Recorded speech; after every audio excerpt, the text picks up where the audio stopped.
हाल ही में जो सरकार फैसले ले रही है, ये सरकार जो आपस में लड़ रही है, इनके फैसले भी जल्दीबाजी के हैं। जहां शिक्षकों को परेशान करने के लिए जो सरकार ने फैसला लिया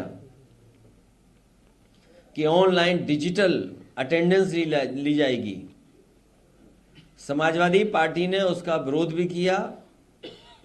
और आपके माध्यम से मैं कहना चाहता हूं, यह फैसला स्थगित नहीं होना है। स्थगित का मतलब यह है कि कभी भी सरकार इसको लागू कर सकती है। तो यह फैसला निरस्त हो, तभी हमारे शिक्षकों की असली मदद होगी। वहीं ये जहां कमजोर पड़े हैं, लखनऊ में और सरकार में ये कमजोर पड़े हैं, इसलिए इन्होंने ध्वस्तीकरण का अपना फैसला टाला है। ये फैसला ही टाला है। ये फैसला हमेशा हमेशा के लिए खत्म नहीं हुआ है। इसलिए शिक्षकों के लिए जो ऑनलाइन डिजिटल अटेंडेंस थी, वो स्थगित नहीं, निरस्त हो। और हम सावधान करना चाहते हो उत्तर प्रदेश की जनता को भी कि भारतीय जनता पार्टी के लोग आपस में लड़कर के और कुर्सी की लड़ाई में पूरा एडमिनिस्ट्रेशन खत्म कर दिया है। जहां इन्हीं के विधायक, इन्हीं के लोग आरोप लगा रहे हैं कि भ्रष्टाचार चल रहा है। हम लोगों ने अखबारों में पढ़ा है कि मुख्यमंत्री खुद स्वीकार कर रहे हैं कि बड़े पैमाने पर दलाली चल रही है। जिस प्रदेश के मुख्यमंत्री खुद स्वीकार कर रहे हों कि दलाली हो रही हो और अखबारों में बड़ा बड़ा लिखा हो कि दलाली हो रही है, तो जनता जानती होगी कि कितनी दलाली हो रही है। मैं एक बार फिर विजय बहादुर जी, उनका और उनके सभी सहयोगी साथियों का बहुत बहुत धन्यवाद और आभार प्रकट करता हूं। सर, आज 5 वाले में मीटिंग बुलाई गई है, लेकिन उससे पहले जो केशव महोदय हैं वो दिल्ली पहुंच गए और उन्होंने ट्वीट भी किया है कि संगठन सरकार से बड़ा होता है। आप लोग समाजवादी पार्टी और आपकी तरफ से भी एक ऑफिशियल ट्वीट हुआ है इस मामले पे। भारतीय जनता पार्टी अपने हारे हुए लोगों के साथ खड़ा होना चाहती है या हारे हुए लोगों के साथ खड़ा होना चाहती है। लखनऊ में ध्वस्तीकरण का जो आदेश था, इसको रोक दिया गया, क्या उस चुनाव को लेकर ऐसा किया गया? ये कमजोर पड़ गए हैं, ये सभा के नेता वहाँ ये कमजोर पड़ गए हैं। एक दूसरा जो बाई इलेक्शन है, आप सही कह रहे हैं, 2 केवल ये फैसला टला है। अध्यक्ष जी, जिस तरह से अयोध्या मिल्कीपुर को लेकर आने वाले क्यों प्लान बता दें, तुम बीजेपी के आदमी हो। नहीं, ये पहले प्लान बताया नहीं, अब क्यों बता देते तुम्हें। अगर आपको प्लान बता देंगे तो ये लाइव हो जाएगा प्लान हमारा।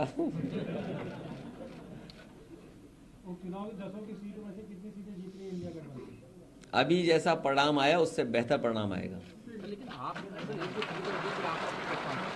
डिप्टी सीएम से और सीएम इनके बीच में मामला चला। आज जो मीटिंग थी उसमें दोनों डिप्टी सीएम बुलाए नहीं गए। एक डिप्टी सीएम दिल्ली में मीटिंग कर रहे हैं, तो क्या कोई फेरबदल? कुर्सी की लड़ाई में जनता बहुत परेशान है। आप सोचिए, खबर ये आ रही है कि महिला ने अपने ऊपर जिंदा आग लगा करके जान दे दी। जिंदा है कि एक्सपायर हो गई? आप सोचिए, आप लोग खुद सोचिए कि एक महिला अपना न्याय मांगने गई और उसने आत्मदाह कर दिया और थाने में पुलिस वहां थी, प्रशासन क्या कर रहा था वहां पर। और इनके विधायक खुद आरोप लगा रहे हैं और मुख्यमंत्री खुद स्वीकार कर रहे हैं दलाली हो रही है।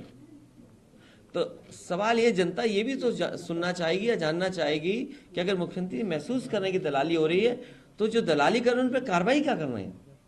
जिस विभाग के बारे में वो आरोप लगा रहे हैं, वो विभाग तो सबसे करीब है उनके।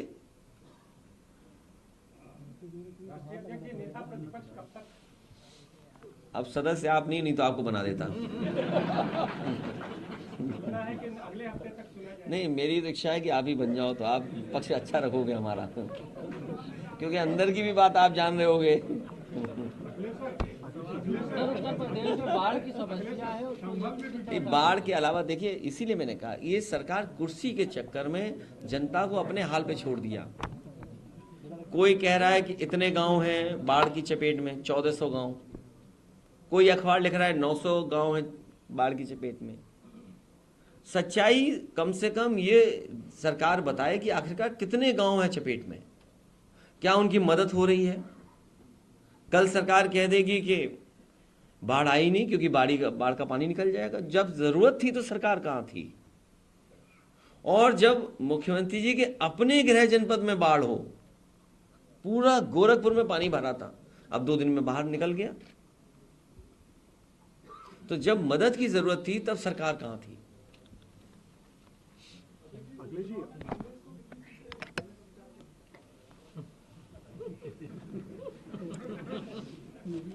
आप कहो तो सब दे दें, क्योंकि सरकार तो बननी नहीं है।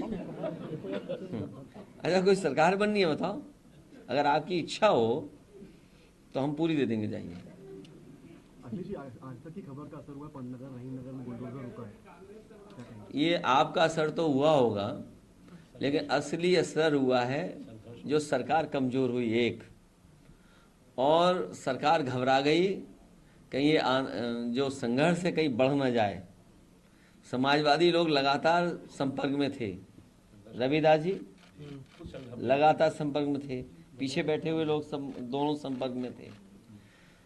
और आप तो हीरो निकले ही, मुझे सुनने में आ रहा है, लेकिन उन्हें ये नहीं पता होगा कि आज तक को पैकेज कितना मिलता है। तो इसलिए ये सरकार कमजोर हो गई, इसलिए फैसला टाल दिया। क्या जो पहले जिन लोगों का घर उजाड़ा था, ये सरकार मजबूत होती तो इनका भी उजाड़ देती घर। तो किसने फैसला लिया था घरों को हटाने का? कौन लोग थे? क्या मुख्यमंत्री खुद थे? तो अब तो मुख्यमंत्री कह देंगे हम नहीं थे, अधिकारी थे। सरकार खुद फैसला ले रही थी, और फिर उस सरकार से क्या उम्मीद करोगे जिस सरकार ने सबसे देश का सबसे अच्छा रिवर फ्रंट खराब किया हो। जो गोमती रिवर फ्रंट है वो देश का सबसे अच्छा रिवर फ्रंट होता, तो उनसे कोई उम्मीद करोगे कि नाले पर रिवर फ्रंट बना रहे हैं? रिवर फ्रंट बनता है रिवर पर, नाले पर नहीं बनता है। आप मुझे ये बताओ, उस नाले का पानी साफ करने का क्या इंतजाम है सरकार का? जो नाले में पानी आ रहा है, डोमेस्टिक वेस्ट है या अन्य वेस्ट जो आ रहा है उसके अंदर, तो वेस्ट को कैसे रोकते ये लोग? क्या प्लान था इनका? इनके पास कोई प्लान नहीं था, केवल गरीबों को उजाड़ना चाहते थे ये लोग। और हो सकता है कि कुछ बिल्डरों से मिले रहे हों ये लोग, क्योंकि इधर सब बिल्डर उन्हीं की तरफ चले गए हैं।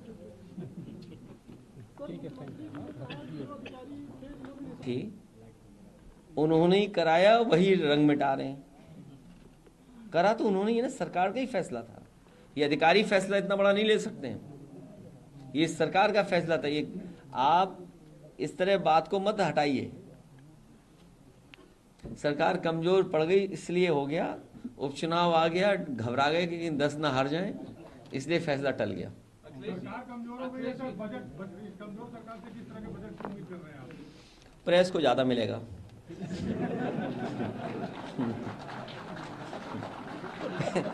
जो प्रेस को कितना मिलता है? कितना बजट है प्रेस का? रविदास जी कितना है? ए, इतना सच मत बोलो हमारे। अगर ये सही है, इस अखबार को बीच बीच में कम मिला है। ये अपना सच बता रहे हैं। नहीं, अब बजट पे जब आएगा तब बोलेंगे, अभी नहीं। नहीं, हमारा देखिए ऐसा है, बजट पे तो केवल एक ही पक्ष है। बजट का केवल एक पक्ष है कि जब ये देश की सरकार ये कहती है कि 5th लार्जेस्ट इकोनॉमी बनने वाली है और बहुत जल्दी 3rd लार्जेस्ट इकोनॉमी भारत की हो जाएगी। उसमें उत्तर प्रदेश जो अपना सपना देख रहा था कि एक $1 ट्रिलियन की इकोनॉमी होगी, तो उसके लिए दिल्ली सरकार ने क्या सहयोग किया और दिल्ली सरकार ने क्या मदद की है? पहली बात, कि हमारे उत्तर प्रदेश के मुख्यमंत्री जी ये कहते रहे हैं कि उत्तर प्रदेश की $1 ट्रिलियन इकोनॉमी कर देंगे। उसमें दिल्ली सरकार की क्या मदद थी, कितना सहयोग किया, और फिर जो ग्रोथ रेट चाहिए यूपी को वो 35% की चाहिए, तो उस 35% ग्रोथ रेट के लिए क्या मदद किया है दिल्ली सरकार ने। और फिर दिल्ली सरकार ये बताए कि पर कैपिटा इनकम क्या है लोगों की। अगर 5th लार्जेस्ट इकोनॉमी है और 3rd लार्जेस्ट इकोनॉमी बनने वाली है तो प्रति व्यक्ति आय क्या दुनिया के उन देशों के बराबर होगी या हुई है कि नहीं हुई है, बस।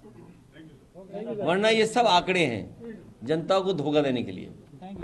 बहुत धन्यवाद हमारे प्रेस के साथियों का।